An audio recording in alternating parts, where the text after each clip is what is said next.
우리 하나님 말씀은 사도행전 1장 우리 14절 한 절만 같이 보겠습니다.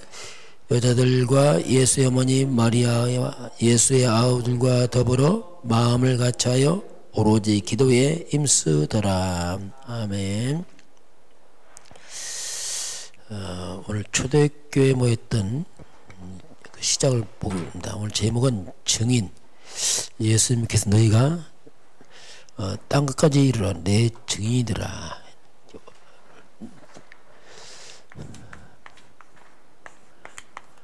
증인은 이제 본 사람이죠. 실제 보고 그걸 체험한 사람은 증인들 합니다. 오늘 다시 한번 다니엘입니다. 다니엘의 지혜입니다. 다니엘의 지혜는 이 세상의 지혜가 아니고 하늘 보좌에서 내린 지혜를 갖고 있는 사람입니다. 다니엘은 국가, 자기의 조국은 바벨론 포로로 바벨론으로 다 멸망을 하였는데 도리어 다니엘은 자기를 삼킨 바벨론은 자기 조국을 이렇게 장악했지만 거꾸로 다니엘은 바벨론을 끌려가서 자기 나라에 있을 때보다 더 큰 성공을 합니다. 거꾸로 다니엘을 바벨론 장악을 했죠. 총리에서 다니엘을 바벨론 다스릴 만큼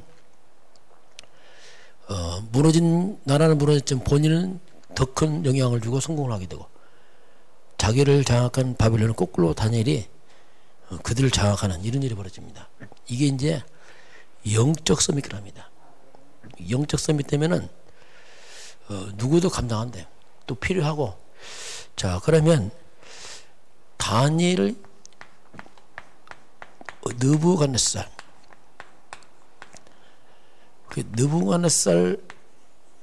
왕 때 총리가 되는데 처음부터 총리 된 게 아니고 왕의 꿈을 꿨습니다. 근데 문제는 꿈을 해몽을 하면 못합니다.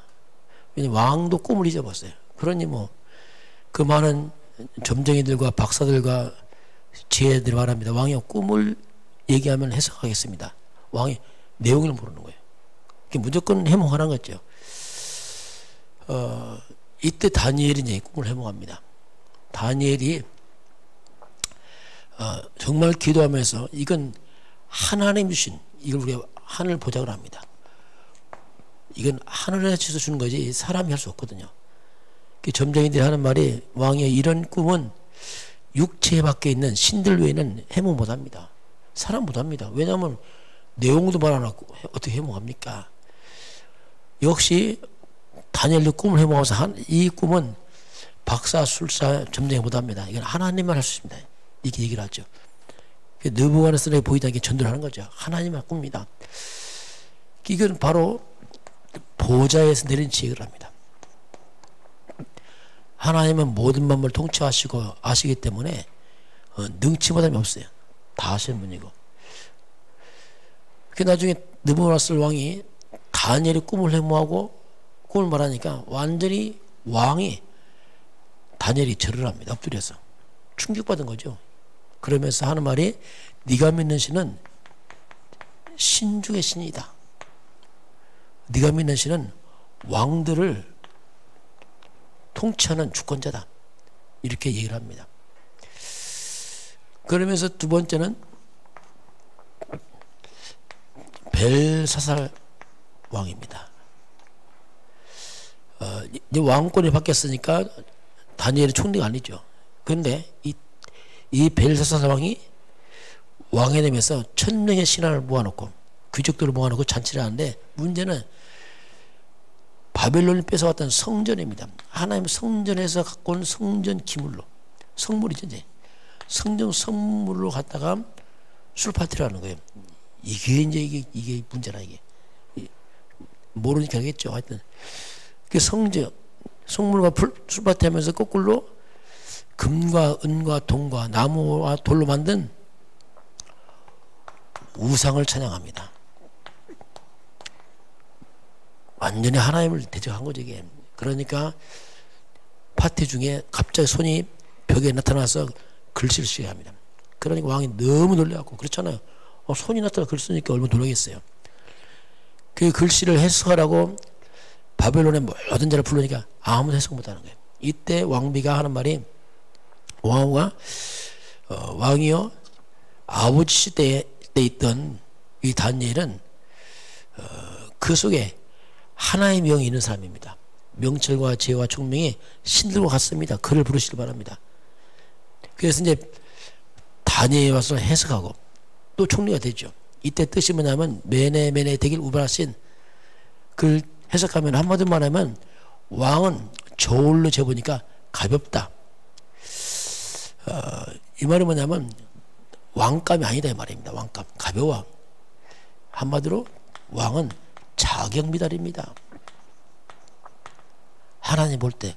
그래서 결국 안 되는 거죠. 그래서 하나님이 재어보니까 말하면 하나님은 지금 우리의 행동을 알아보세요. 자, 우리 하나님 앞에서 해야 돼요. 겸손하게 해야지. 이 교만을 가장 싫어합니다. 이때 다니엘이 왕한테 말, 하나님이 세운 어떻게 이 교만하게 하나님을 대적합니까? 이런 얘기 쭉 나와요. 행동을 달아보시라 하나님. 사무엘상 2장 3절에 사무엘 나왔고 한나가 기도할 때 하나님의 행동을 달아보신다. 이런 일이 나오죠. 그러면서 이제 그 뒤를 위해서 이제 다리오가 왕이 됩니다. 이 다리오가 왕이 되는데 이때는 이제 다니엘이 총리장이 됩니다. 총리가 3명인데 그 중에 윗사람이에요. 그러면서 다니엘 왕이 모든 체계를, 보고 체계를 고관들은, 높은 자들은 총리에게 보고하고 그 총리는 또 다니엘에 보고하고 마지막 다니엘을 통해서 왕한테 보고하도록 이렇게 했어요. 그러니까 포로로 잡혀온 다니엘이 총리에 있으니까 이 사람 너무 배가 아픈 거예요. 왜냐하면 자기 나라 사람들 돌 밑에서 이 포로로 잡힌 다니엘이 보고해야 되고 하니까 너무 마음 상하니까 다니엘을 시기해서 결국 이제 사자굴에 집어넣잖아요. 자, 이 다리오 왕 때, 이때 다니엘서 6장 10절 보면 다니엘은 이미 하루에 3번씩 예루살렘을 놓고 계속 기도하고 있었어요. 이미 기도로 다 무장한 사람이죠. 어이 찍힌 걸 알고도 이제 결국 다니엘이 이제 기도하게 되고 결국 기도하다 잡혀가게 되고 결국 이제 사자굴에 들어가죠. 사자굴에 들어가게 되는데 이제 왕도 어쩔 수 없죠. 자기가 도장 찍었기 때문에 결국 이제 다니엘은 죽게 되고 이때 보면 사자 입을 천사가 와서 막게 되고 다니엘은 살아나게 되고 다니엘을 모함한 자들이 다 죽게 됩니다. 이 천사가 뭐냐면 하나님이 부린 군대입니다. 언제 천사가 동원되냐면 성도들이 기도할 때 계시록 8장 3절을 보면 우리가 기도할 때 천사가 받아서 하나님께로 올립니다. 기도 향을. 그러니 평상시 다니엘의 집은 천군 천사가 왕래하는 거예요.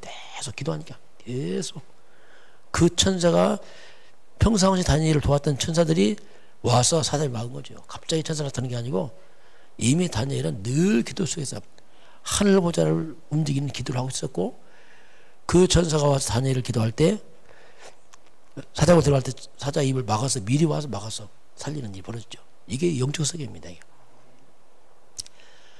우리는 이 어마어마한 눈에 안 보이는 하늘 보좌, 자, 하늘 보좌에 우리가 배경을 갖고 있어요. 이게 성도의 특권입니다. 이건 안 보이잖아요. 누가 알겠어요? 우리가 기도할 때 이 원수마귀 흑암 귀신들이 무너지고 천사가 움직이고 성령이 역사하게 되겠습니다. 이게 영의 세계예요. 그래서 성경에 나타나는 기적들은 그 기적 안 해요. 어떻게 보면 당연히 천사가 와서 움직이니까 기적처럼 보이지 실상은 하나님이 나타나는 거죠. 그리고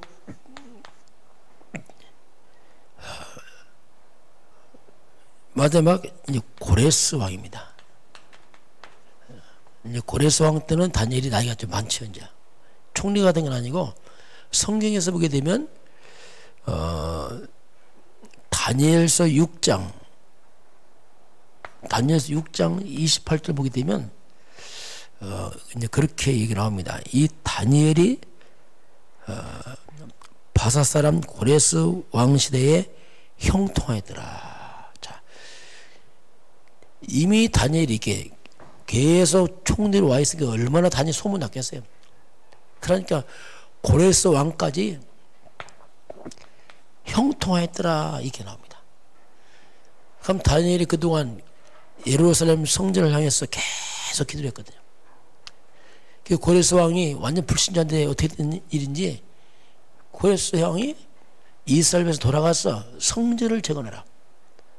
무너진 성전 재건을 허락하죠.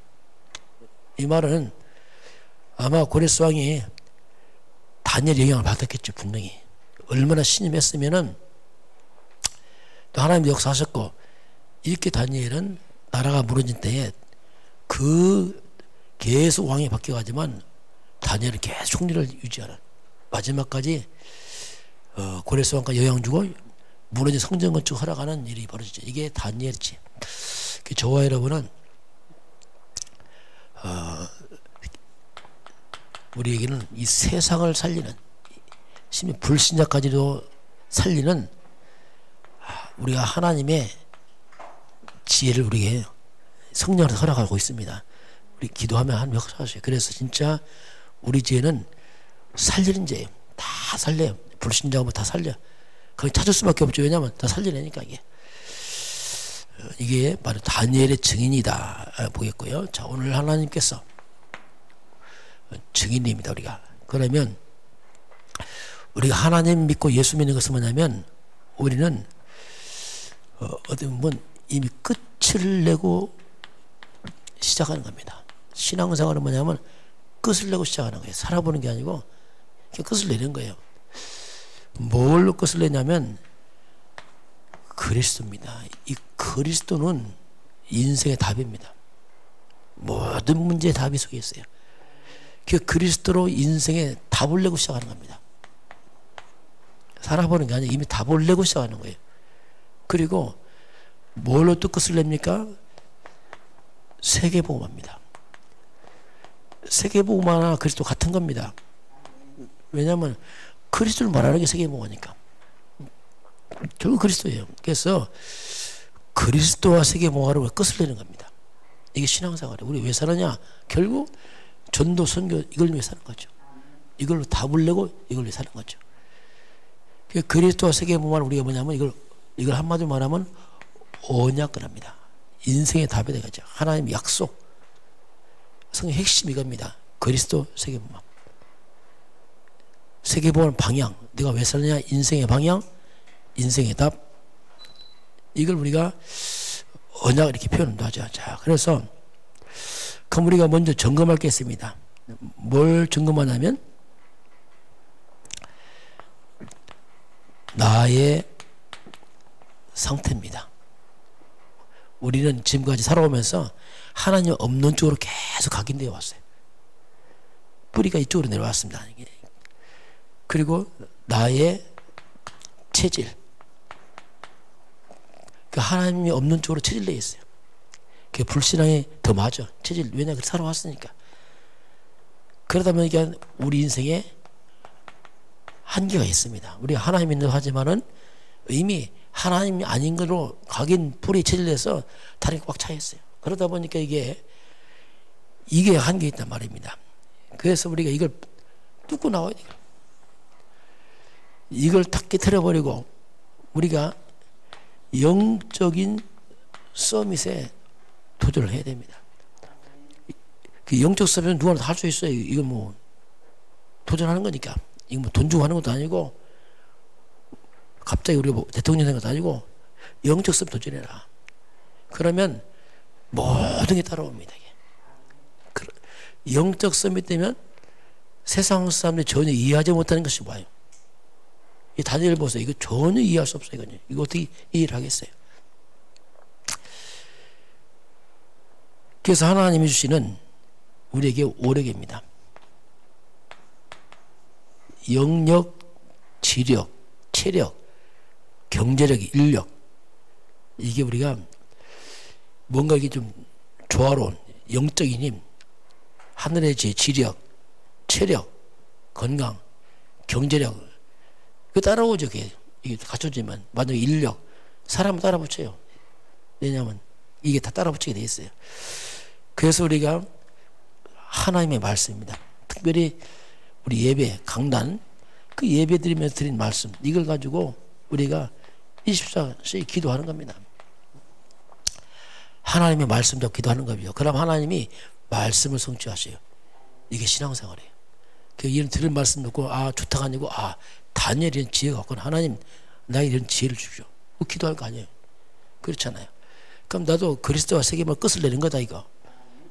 내 상태는 어떤 상태냐 점검하고 그렇구나. 다시 내가 말씀으로 복음으로 나를 바꿔야 되겠다. 이 기도 제목이에요. 그 기도하면 돼요. 그럼 하나님께서 이게 쌓여갑니다. 계속 쌓여가요. 말씀 듣고 나서 말씀 듣고 묵상도 기도하는 겁니다. 제일 좋은 기도 뭐냐면 말씀 듣고 하는 거예요. 이렇게 말씀했으니 하나님 이 말씀 내게 성취해 주세요. 이렇게 기도하면 돼요. 말씀 듣고 기도하면 우리도 모르게 늘 똑같은 기도합니다. 습관적인 기도 말고 날마다 하나님 주신 말씀 듣고 기도하고 그러면 나도 모르게 이 하나님 말씀 녀석이 착각이 돼요. 자꾸 잘못된 각인은 빠져나가고 하나님의 언약에 맞서 자꾸 내 속에 들어와서 각인됩니다. 이게 중요하죠. 자, 그러면 중직자입니다. 중직자의 시작입니다. 중직자는 말 그대로 중요한 직분자들이죠. 중직자들은 시대를 알아요. 시대. 이 시대가 어떤 시대냐 도대체. 점점 복음이 사라지고 교회가 역화되고 많은 정신병으로 시대 아닙니까? 시대를 알고서 교회 안에서입니다. 교회 안에서 나의 오직을 찾아야 돼요. 중직자는 교회의 중직자입니다. 잘 이해해야 돼요. 그리스도의 중직자지만 교회를 위해 세운 중직자예요. 그래서 항상 교회 안에서 나의 오직을 찾아보면 돼요. 하나님 내게 주신 달란트를 찾아내야 됩니다. 두 번째는 뭐냐면 하나님이 준비한 게 있어요. 하나님께서 우리에게. 그게 뭐냐 아무도 할 수 없는 자 세상 사람들이 아무도 할 수 없어요. 다니엘 시대 보세요. 아무도 못하는 거예요. 그냥 아무도 할 수 없는 재앙시대입니다. 그거 못 먹어요. 그런데 이 다니엘이 어떻습니까? 그런 시대에 모든 사람을 살리는 자가 되잖아요. 모든 사람을. 이게 이 땅은 이 그리스도 복음은 아무도 할 수 없어요. 정신 문제, 영적 문제가 해결 못 합니다. 이건 학벌로도 안 되고요. 물질로 안 되거든요. 그래서 복음 가진 사람들은 이거 하는 사람들이. 그래서 우리를 하나님이 증인으로 세우려고 하는 거죠. 자, 그래서 중직자의 헌신입니다. 헌신하니까 무조건 열심히 한다 그게 아닙니다. 참된 헌신이 뭐냐면 가치를 발견해야 돼. 생명. 내가 생명을 가치를 발견해. 내 인생을 어디다가 내 인생을 드릴 것이냐. 가치를 발견해야 돼. 맹목적 일만 하면 나중에 피곤합니다. 정말 뭐가 가치 있는지 가치를 발견하면은 하나님께서 오직 유일성 재창조의 응답을 하나님 하십니다. 이게 비밀이에요. 이게. 그래서 우리가 이 일을 위해서 할 일이 뭐냐면 하나입니다. 우리가. 그래서 우리가 그릇 준비해야 돼요. 하나님이 나를 사용할 수 있는 그릇 준비해야 돼요. 어떻게 합니까? 말씀으로 준비하면 돼요. 말씀이 들어가면 나도 모르게 다 바뀝니다. 그릇이 돼요. 다 수정이 돼요. 그 하나님이 나를 쓸 수밖에 없는 그릇이 준비되게 되어 있습니다. 오늘 저와 여러분이 다니엘처럼 우리가 함께 영적 서밋에서 시대살리는 하나님 사람 준비되길 주는 축원합니다. 기도하겠습니다. 하나님 감사합니다. 우리가 다른 건 못해도 영적 서밋에 도전할수록 모든 주의 백성들을 축복하시고 함께하여 주옵소서. 무너진 세상과 재앙을 막을 수 있는 이런 하늘의 능력과 지혜를 회복해서 우리가 살리는 자가 되도록 축복하시고 역사하여 주옵소서. 지금은 우리 주 예수 그리스도의 은혜와 하나님 아버지의 그 놀라우신 사랑하심과 성령의 충만한 역사가 오늘 주 앞에 경배하는 모든 백성들 머리머리 위에 이 민족과 저 북녘 땅과 237 나라 위에 지금부터 영원까지 함께 있을지어다. 아멘.